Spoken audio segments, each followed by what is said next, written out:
Peace, love, and blessings, everyone. It's your girl, Zia the Begum. I want to open today's episode by talking about something that's been heavy on my mind and heart. It's a conversation I feel is so necessary yet rarely discussed in the Muslim community. And honestly, when it is brought up, it often feels like those of us who speak out are ostracized, like we're disrupting something we're supposed to stay quiet about. So let me preface this by saying I am not perfect, I am not a scholar or a know it all, but I do speak from lived experience. I'm the daughter of a South Asian immigrant father and an African American mother. That dual heritage has shaped the way I see the world, especially when it comes to faith, politics, and justice. I also want to give love and credit to my incredible uncle who has always challenged me to think deeper and more critically. Even when I might not agree with everything that's being said, his perspective sharpens my thinking, and I'm truly thankful for that. And a special shout out to my big cousin, Danny V. You have reminded me that sometimes people reject another person's truth simply because it goes against what they've been taught or what they are comfortable believing in.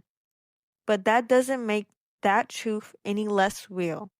So today, I speak my truth with love, with conviction, and with deep respect for the complexity of our community. With that said, I want to dive into the heart of today's conversation. This episode isn't about blame, it's about reflection. It's about unpacking the very real differences in how Black American Muslims, especially those of us who are descendants of enslaved people, experience politics and civic responsibility versus how many first generation or immigrant descent Muslims may view it. I'm going to share some deeply personal stories from my own family, stories that shape the way I see voting, faith, and what it means to show up for justice. Stories that are often left out of the mainstream Muslim narrative, but are no less valid, no less sacred. So let's talk about it with honesty, with heart, and with the hope that we can build deeper understanding across our differences. Let me explain why this conversation hits so close to home and why I refuse to be silent about it. Sometimes people forget, or maybe they just don't know, that for Black Americans, voting has never just been about choosing a candidate. It's about choosing dignity. It's about claiming humanity in a system that for so long tried to erase it. For those of us who are descendants of enslaved Africans, the consequences of our ancestors' forced migration, their bodies stolen and sold, their rights denied, their dignity stripped, those impacts didn't just disappear. And the truth is, the U.S. didn't even begin to legally confront that reality until the late 1950s and 1960s. The Civil Rights Act of 1964 and the Voting Rights Act of 1965 were major steps, yes, but let's be real. They were just the beginning of trying to right centuries of wrongs. My great-grandmother was 60 years old when she voted for the very first time.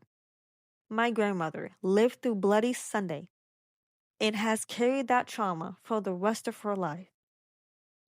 My granddaddy, may he rest in peace, hid protesters from the police that same weekend. My relatives marched with Dr. King in Selma, and one of them fainted from sheer emotion during the march. My mom was 7 years old when Dr. King was assassinated. Her youngest sibling's birth certificate has them listed as Negro. And they were only born in the 1960s. My mother's oldest sibling was just 10 years old when segregation officially ended. And they're still living in their early 70s today.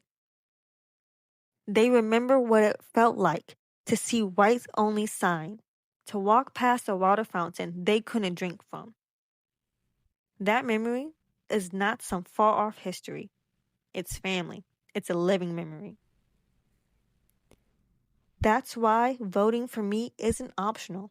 It's sacred. So when I say that voting is sacred, I say it with my whole chest. My vote is soaked in blood, in prayers, and in marching feet. That's why when I see other Muslims, especially some first-gen or immigrant descent Muslims, either sit out of elections or vote based on a single issue, it hurts. It feels like a dismissal.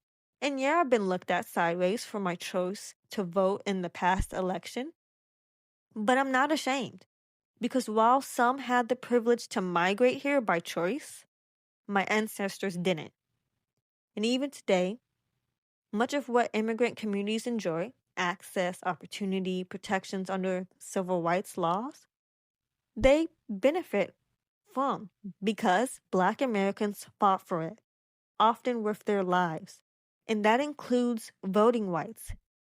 Even communities like Asians, Eastern Europeans, and Southern Europeans who were once denied entry into the U.S. eventually benefited from the spirit and sacrifice of the civil rights movement. That movement didn't just open voting booths for us, it reshaped immigration policy too. But we're still fighting. We're still demanding equity. We're still pushing back against voter suppression, against being silenced, and against the erasure of our experience, even within our own ummah. So no, I will not be shamed for voting. Not when my family gave everything so I could. Not when my ballot is the loudest I love you I can give to my ancestors. Not when my vote is their legacy. I don't say all this to divide us. I say it to help us grow. Because if we're going to stand shoulder to shoulder in prayer, then we should also be able to sit eye to eye in truth. We can't heal what we're too afraid to name. And we can't build unity by skipping over the parts of our story that makes us uncomfortable. So if you never thought about voting from this angle, I invite you to sit with it. Ask yourself what it means to show up, not just for your people, but for all the people who made it possible for you to be here today. And if you do understand this experience, if you're a fellow descendant of enslaved people, or someone who's ever been dismissed for speaking your truth, I see you, I honor you, and I thank you for not giving up. Thank you for listening with an open heart. If this episode moved you, challenged you, or made you think, share it with someone. These are conversations that keep our ancestors' legacy alive. May we honor our ancestors not only in word, but in action. May we never grow numb to the freedoms they bled for. Until next time, stay rooted, stay rising. It's your girl, Zia the Begum, and the mic is on. Zia the Begum, here to stay.